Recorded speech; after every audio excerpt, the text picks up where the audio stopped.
Hoka keeps trying to tell us that the Challenger ATR is the trail version of the Clifton. It wasn't true the last time I tried the Challenger, and now in version 7, it's still not exactly true.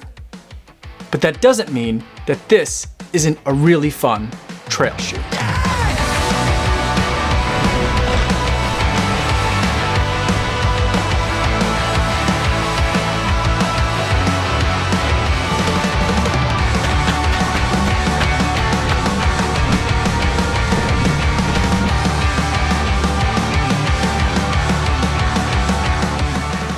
Yo, what's going on everybody? My name is Kofuzi, and today I want to talk to you guys about the Challenger ATR 7 Gore-Tex. But first, before I give you my thoughts on this shoe, I do want to go over some disclosures. This is a pair of shoes that Hoka sent to me for the purpose of review. However, they're not paying me to make this video or to use the shoe, and they're not going to get a chance to preview any of my footage or my thoughts before you guys get a chance to see this video on YouTube. With that disclosure out of the way, let's talk about the Challenger ATR 7 Gore-Tex. First, let's go over some specs. This is a 5mm heel drop shoe with 4mm lugs. It's 31 and 26 for the men and 29 and 24 for the women. So a 2mm difference for the women in terms of total stack height, but there are going to be that same 5mm drop. For the midsole, you've got compression molded EVA, and on the outsole, you have Durabrasion rubber that's going to provide lots of durability. These are really stiff lugs that are going to be really good for digging into the soft surfaces that you're running on. For me, the star of this show is the fact that it's a Gore-Tex upper. That means you're going to get really great protection from water and the elements when you're running in this shoe. In addition to the Gore-Tex upper, you've got a cap on the front of the shoe. The tongue is slightly padded, and there's a decent amount of padding on this Achilles flare on the back of the shoe. There is a little bit of a pull tab back here, but there are no native gaiter attachments. Altogether, this shoe comes in at a relatively, well, I'm not sure if it's heavy or light. It's kind of in the middle, 9.7 ounces or 275 grams. And the only reason I kind of think that it's a bit on the heavy side is because of the fact that it's 0.8 ounces heavier than its non-GTX counterpart. So that weatherproofing is going to cost you a little bit of weight.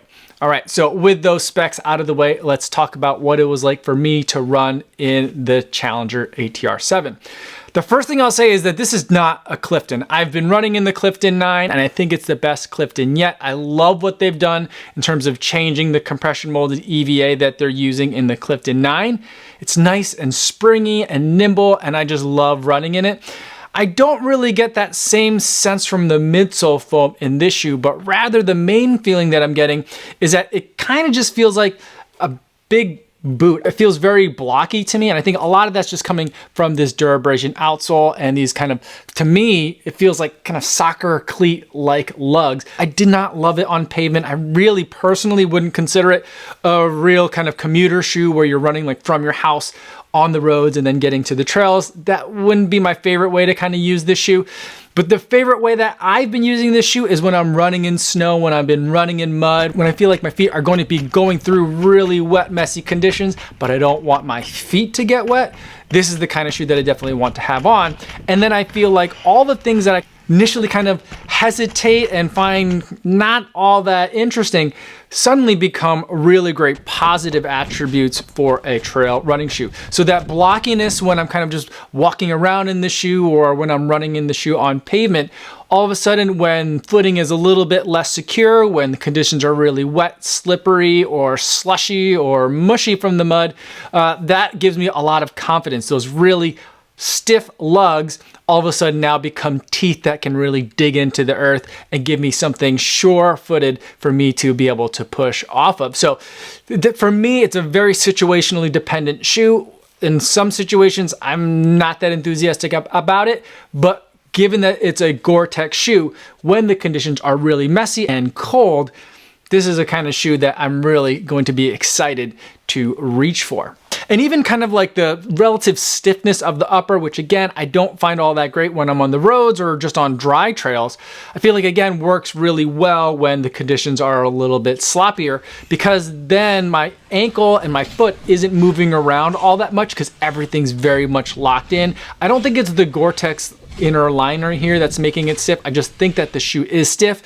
The last Challenger ATR that I ran in, also a Gore-Tex version number 5, also kind of had the same feeling in terms of like the stiffness of the upper. It really does a good job of keeping you kind of in the shoe and on top of the lug, so that way even if your foot is sliding around because the ground underneath you is moving, you're still gonna feel like your ankle is well supported and that your foot is in the right spot. And the thing that's really kind of nice about it is that it does it without cutting into the sides of my ankles. I find that a lot of trail shoes that kind of fit this same kind of like profile where it feels like a little bit too stiff for me to have on like dry trails or packed surfaces, but I really like them on kind of slushy, mushy stuff. They tend to really dig into the sides of my ankles to the point where it's chafing or actually causing some bleeding. The lining that they have around the heel cup, really nice and comfortable, just the right amount of padding for me, and it keeps it still comfortable while also keeping it very locked in and secure no matter what kind of surfaces that I'm running on.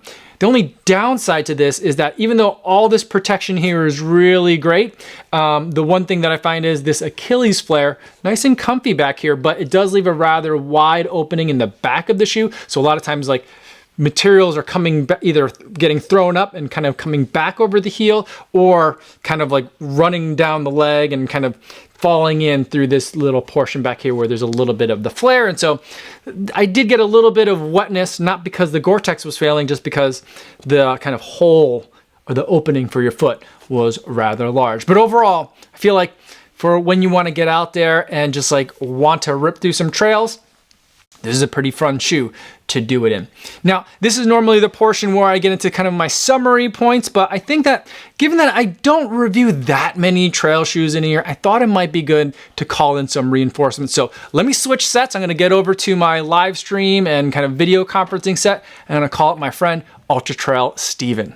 Steven, for people that don't know you, can you tell us a little bit about yourself? Yeah, I'm a trail and ultra runner. I do a little bit of road running, but pretty much all my races are trail or ultra. And you recently just moved out to the Boulder, Colorado area, is that right? Yeah, down a little further south, Colorado Springs area. Moved out a couple months ago and absolutely loving the trails here. Awesome. So you've had a chance to put this shoe through its paces on some pretty gnarly terrain, is that right? Yeah, I've taken the Challenger 7 GTX now up to, I think, about 11,000 feet is the highest I took it so far.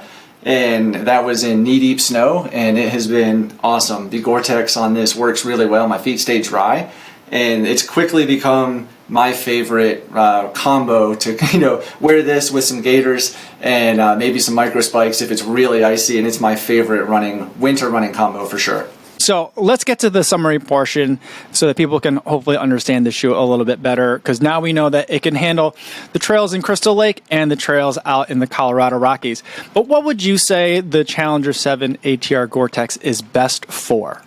I think it's designed primarily for like that road to trail, and I've used it that way too. I live, I can do about a 2-mile road run to a trail and go do a nice 3-4 mile trail run and come back. So as a commuter shoe, kind of that road to trail, it works really well. I mean, the grip's not super aggressive, but it's adequate for almost any trail, and it works well on the road to give you that comfort as well. All right. So if people are looking to get this shoe, what other shoes should they be thinking about in terms of putting together a trail rotation? So if you're going to be building a trail rotation, let's say you want something dedicated for the trails, maybe you're going to be doing a 100-mile race, that's where the Mafate Speed 4, I would really recommend that shoe. I have loved this shoe. I did a 48-hour race in this. Just the grip from the Vibram outsole, it's fantastic. I think it retails for $185 right now, so it is a little more expensive, but you really cannot go wrong with this for anything over a 50K distance. Nice. I was thinking that the Mafate would pair with it really nicely too, so it's nice to know that I'm on the right track here. But let's talk about some of the pricing. So I'm looking at the Challenger 7 ATR Gore-Tex. That's such a long name. It's at $160 retail. It seems like it's a little bit high to me. So let's say if you weren't sure about this, do you have a couple of other alternatives that people could look at? Yeah, definitely. So another shoe outside of the Hoka family is the Saucony Ride 15 TR. This is the regular version. They do have a Gore-Tex version. I haven't worn that one yet, but I've really enjoyed the Ride 15 TR. I think it's very similar in ride and feel to the Challenger 7.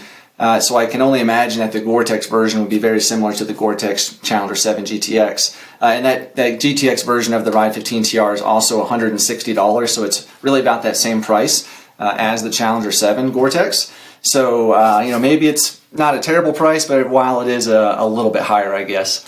All right. Well, so maybe the 160 is a fair price after all. All right. Well, thank you so much.